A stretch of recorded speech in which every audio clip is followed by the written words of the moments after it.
वेगळं वळण लागलंय। तक्रारदार तरुणी आणि त्या दिवशी फ्लॅटमध्ये आलेला आरोपी गेल्या 1.5 वर्षांपासून एकमेकांचे मित्र आहेत अशी माहिती पोलिसांनी दिली। आरोपी तरुणीच्या घरी अनेकदा यायचा, ओळख लपवण्यासाठी प्रत्येक वेळी कुरिअर बॉय असल्याचं वॉचमनला सांगायचा।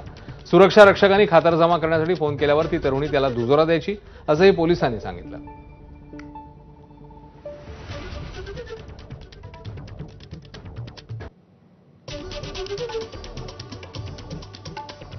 नेमकं काय घडलं आपण बघतोय। बुधवारी संध्याकाळी 5:30 वाजता दोघांनी भेटायचं ठरवलं।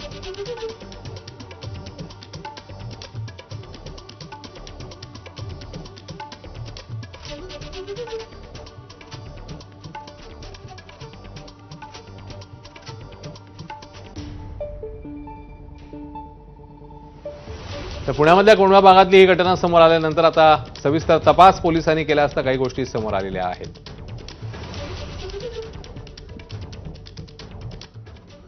परभणीतील सोमनाथ सूर्यवंशी मृत्यू प्रकरणाची अपडेट आहे। या प्रकरणामध्ये आता पोलिसांवर गुन्हे दाखल करण्याचे आदेश हायकोर्टाच्या संभाजीनगर खंडपीठाने दिले आहेत। वंचितचे प्रमुख ॲडव्होकेट